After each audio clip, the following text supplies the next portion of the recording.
27 मार्च 2022 को 94th academy awards यानी Oscar awards का ऐलान हो चुका है। किस कैटेगरी में किसे ऑस्कर मिला, अवार्ड फंक्शन में रोचक क्या रहा, इसके लिए आप ललन टॉप सिनेमा को फॉलो कर सकते हैं। लेकिन भारत के इतिहास के पन्नों में ऑस्कर से जुड़ी कुछ कहानियां दर्ज हैं और आज मौका ठीक है तो इन्हीं में से एक कहानी का जिक्र करेंगे जो भारतीय सिनेमा के लिए सम्मानजनक क्षणों की गवाह है। Brought to you by Kuku FM. Download the app now. नमस्कार, मेरा नाम है निखिल और आप देख रहे हैं तारीख, जिसमें हम सुनाते हैं उस तारीख से जुड़ी भारत की ऐतिहासिक कहानियां।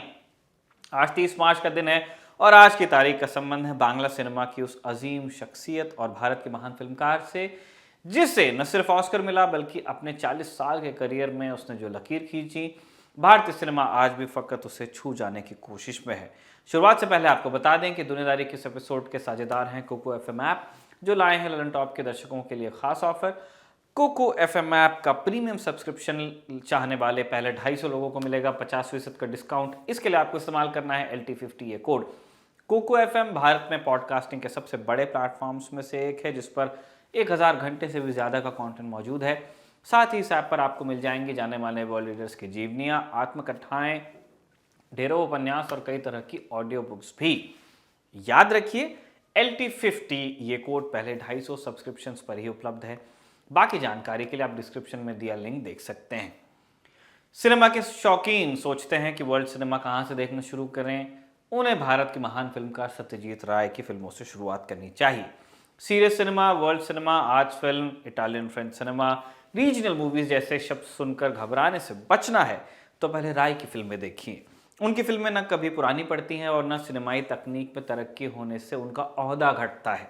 मिसाल के तौर पर 2007 में आई वेस एंडरसन की फिल्म द दार्जिलिंग लिमिटेड की धुन आपको पुरानी नहीं लगती होगी, क्योंकि इस मूवी में वेस एंडरसन ने सत्यजीत राय की फिल्मों से म्यूजिक लिया।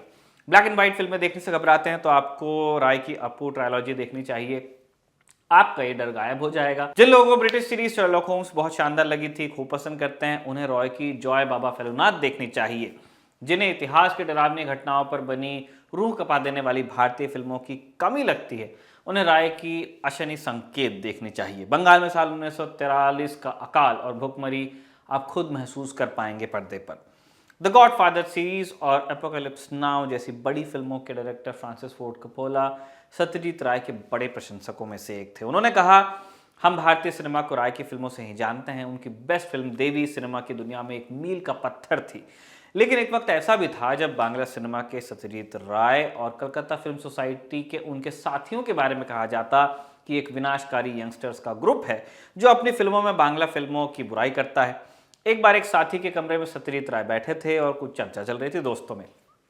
तभी मकान मालिक आया और उसने सबको बाहर निकाल दिया, ये कहते हुए कि ये सब फिल्मी लोग हैं और उसके घर की पवित्रता को दूषित कर रहे हैं। लेकिन आगे चलकर यही सत्यजीत राय फिल्मी दुनिया में बंगाल की और भारत की पहचान बने। सत्यजीत राय ने कहीं से फिल्में बनाने की ट्रेनिंग नहीं ली।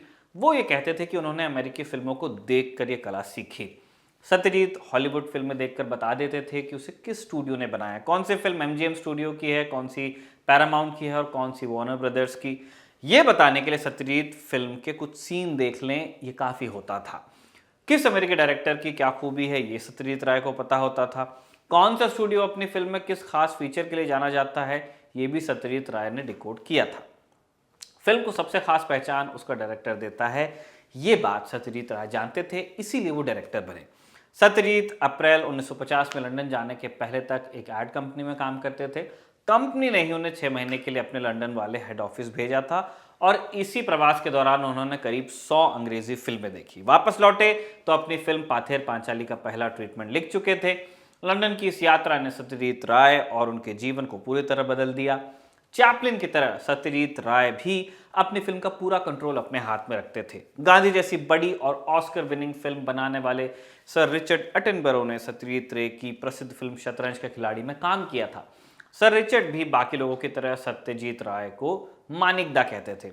रिचर्ड ने भारत से वापस लौटने के बाद कहा था कि मानिकदा यानी कि सत्यजीत राय, उनमें अद्वितीय बात यह है कि वो फिल्म मेकिंग के सारे काम खुद करते हैं। वो खुद फिल्म को डायरेक्ट करते हैं, स्क्रीन पे लिखते हैं, म्यूजिक कंपोज करते हैं, कैमरा ऑपरेट करने से लेकर सेट पे लाइटिंग कैसी होगी इसमें भी करीब आधी भूमिका उन्हीं की होती है। सत्यजीत राय को नाना पाटेकर और नसीरुद्दीन शाह पसंद थे। लेकिन अमिताभ बच्चन के साथ काम करने के सवाल पर उन्होंने कहा था कि मैं उन्हें बहुत पसंद करता हूं, लेकिन मैं बांग्ला फिल्में ही बनाता हूं।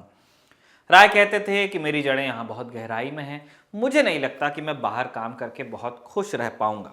भारत के दूसरे हिस्सों में शायद ऐसा कर पाऊं, ऐसा नहीं लगता। भाषा की बात करूं तो मैंने हिंदी में फिल्में बनाई हैं, लेकिन जब मैं बांग्ला फिल्में बना रहा होता हूं तो बहुत आत्मविश्वास महसूस करता हूं। मुंबई में रहने के बारे में पूछा गया तो राय ने कहा कि मैं कलकत्ता के अलावा कहीं और रहने के बारे में सोच नहीं सकता। बॉम्बे में मैं तमाम रचनात्मक ऊर्जा खो दूंगा, एकदम निरर्थक इंसान बन जाऊंगा। सत्यजीत राय को पैसे का लालच भी नहीं था। कई सुपरहिट फिल्म्स देने के बाद भी काफी वक्त तक वो किराए के मकान में ही रहे। राय की जीवनी लिखने वाले ब्रिटिश लेखक एंड्रू रॉबिन्सन ने जब उनसे पूछा कि क्या आपने चाहा था कि अमीर हो जाएं कभी, इस पर राय ने जवाब दिया, मुझे लगता है कि मैं अमीर हूं अपनी राइटिंग की बदौलत। मुझे पैसे की चिंता नहीं है। मैं मुंबई के एक्टर्स जितना अमीर नहीं, लेकिन मैं आराम से जी सकता हूं।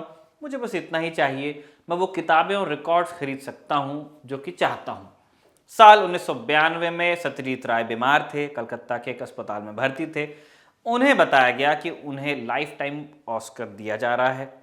ये 64वें ऑस्कर अवार्ड दिए जाने का दिन था। राय बोले कि उनकी इच्छा है कि उन्हें ऑड्री हेपबर्न के हाथों ऑस्कर दिया जाए। ऑड्री हेपबर्न उस दौर की मशहूर हॉलीवुड एक्ट्रेस थी। उनकी इच्छा का सम्मान किया गया और 30 मार्च 1992 को आज ही के दिन ऑड्री हेपबर्न ने उन्हें ऑस्कर दिया। कलकत्ता के अस्पताल में ऑस्कर की ट्रॉफी उन्हें उनकी पत्नी बिजोया ने सौंपी। बिजोया ने बाद में कहा कि जब मैं मानिक को ट्रॉफी दे रही थी तो मैंने महसूस किया कि वो बहुत भारी थी। डॉक्टर ने अगर ट्रॉफी के निचले हिस्से को नहीं पकड़ा होता तो वो मानिक के हाथ से फिसल भी सकती थी। ऑस्कर मिलने के 2 दिन बाद सरकार ने सत्यजीत राय को भारत रत्न से सम्मानित किया। इसके बाद 1 महीने के अंदर ही 23 अप्रैल 1992 को सत्यजीत राय उर्फ मानिक दा चल बसे और कुछ ही महीनों बाद जनवरी 1993 में ऑड्री हेपबर्न भी दुनिया छोड़ गई। जिस वक्त सत्यजीत राय ने अस्पताल में ऑस्कर अपने हाथों में लिया, पूरी दुनिया वीडियो लिंक के माध्यम से उन्हें सुन रही थी। राय ने कहा, ये शानदार पुरस्कार लेने के लिए आज रात यहाँ आना मेरे लिए एक असाधारण अनुभव है। ये निश्चित रूप से मेरे फिल्म निर्माण करियर की सबसे बड़ी उपलब्धि है। मैंने सिनेमा के क्राफ्ट के बारे में सब कुछ अमेरिकी फिल्मों की मेकिंग से सीखा। मैं सालों से अमेरिकी फिल्मों को बहुत ध्यान से देख रहा हूँ। अमेरिकी फिल्मों ने जिस तरह एंटरटेन किया है और जो कुछ सिखाया, मैं उसके लिए उनसे बहुत प्यार करता हूँ। मैं अमेरिकी और मोशन पिक्चर एसोसिएशन के प्रति आभार व्यक्त करता हूँ, जिन्होंने मुझे ये अवार्ड देकर गौरवान्वित महसूस कराया। आज हम तकनीक में शायद अमेरिकी सिनेमा से पीछे हों, लेकिन कहने को इतना कुछ है, दिखाने को इतने रंग हैं और सही कोशिशें सत्यजीत राय के सिनेमैटिक माइलस्टोन को छू सकती हैं। बशर्ते विवादों से ऊपर उठकर सोचना होगा। भारतीय सिनेमा को जकड़ कर रखने वाली जाति और राजनीति की बेड़ियों को भी काटना होगा। तारीख के इस एपिसोड को लिखा था हमारे साथी शिवेंद्र गौरव ने और कैमरे पर इसे रिकॉर्ड किया था हमारे दोस्त विजय ने। देखते रहिए दी लल्लन टॉक।